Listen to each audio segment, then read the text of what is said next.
はい、YouTube をご覧の皆様こんばんは。アトピー専門治療院です。よろしくお願いします。今回のテーマはですね、保湿に関して、説明したいなと思います。よく患者さんからですね、先生、アトピー治療において保湿ってした方がいいですかと、あるいは保湿ってしない方がいいんですかっていう質問をよく受けます。で、結論から言うとですね、僕個人的な意見ですよ。これは答えではないので、ぜひ個人的な意見として捉えてほしいんですけども、保湿って絶対にした方がいい、絶対にした方がいいです。反対にしないデメリットの方が大きいと思います。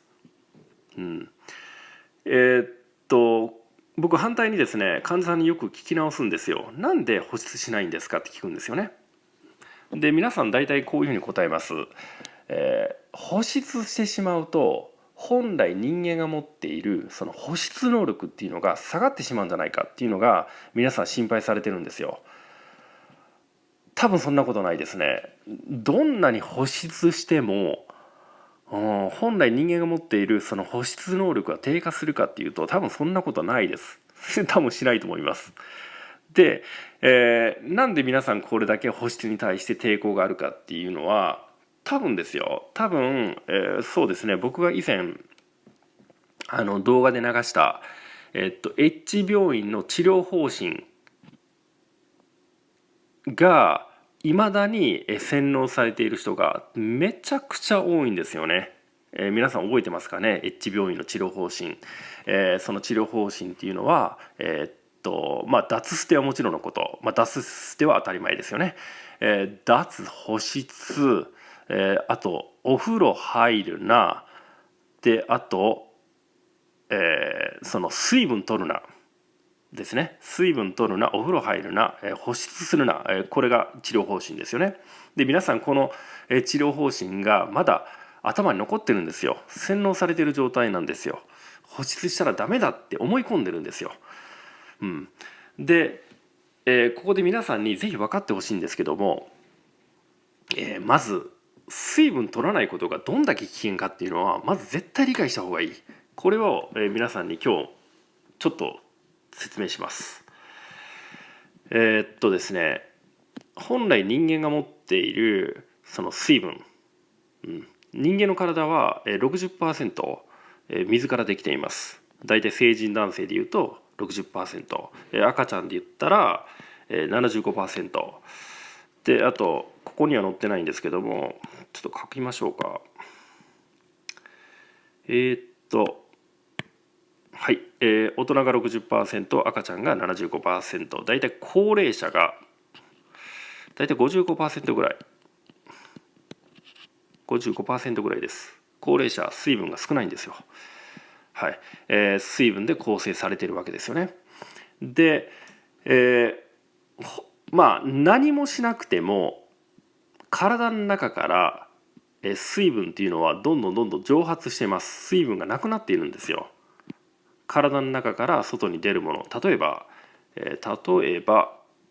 そうですね、汗であったり、あとは尿であったり、あとは便であったり、あとは何でしょう、汗、尿、便、あとは息もそうですよね。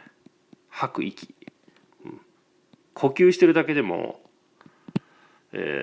その水分蒸発しています。で、汗と尿と便とこの吐く息、これ全部合わせると1日でだいたい2リットル、だいたい2リットルぐらいですね。2リットルぐらいその水分がなくなってるわけですよ。何もしなくてもね。じゃあですよ、この失った水分に対して補給しないといけないんですよ、本来だったら。で、本来だったら喉乾いてしまうから、水飲みますよね。水飲んでその水分バランスを保つわけですよ。じゃあですよ、水分取らなかったらどうなります？この H 病院の治療方針に従ってたらどうなりますか？もう脱水起こしますよ、こんなの。皆さんイメージしてくださいね。脱水するとどうなるかっていうと、人間の体の中で何が起こるかっていうとですね、まず血液、これがもうドロドロになります。皆さんイメージしてください。蜂蜜、蜂蜜みたいな血あるじゃないですか、ドロドロ。あそこまではいかないけど、血が蜂蜜になると思ったら結構理解しやすいかもしれない。蜂蜜血がもし蜂蜜になったら、まず毛細血管に血が行き渡らないので、栄養がそこでね止まってしまいますよね。栄養が行き渡らなくなりますよね、毛細血管に。ってことは当然皮膚にも栄養がいかなくなる、って考えたら皮膚も改善しません。傷ができたとしても回復が遅くなる。あとはそうですね、水分が足りてないわけですから、皮膚が乾燥します。乾燥したら、かゆみがどんどん強くなる。かゆみが強くなったらかいてしまう。かいてしまったら傷ができる。傷ができたら黄色ブドウ球菌がそこから入り込んでどんどん繁殖する。アトピーが悪化する。もう最悪、これ負のスパイラルです。そう考えたらやっぱり保湿はしないといけないかなっていうのはちょっと個人的には思います。ある程度そのお風呂入って、黄色ブドウ球菌を殺した状態でちゃんと保湿すれば、少しずつかゆみっていうのは改善していくんじゃないかなと思います。はい。で、分かりやすく皆さんに伝えるとですね、なんかいい例がないかなと思ったんですけど、例えばですね、例えば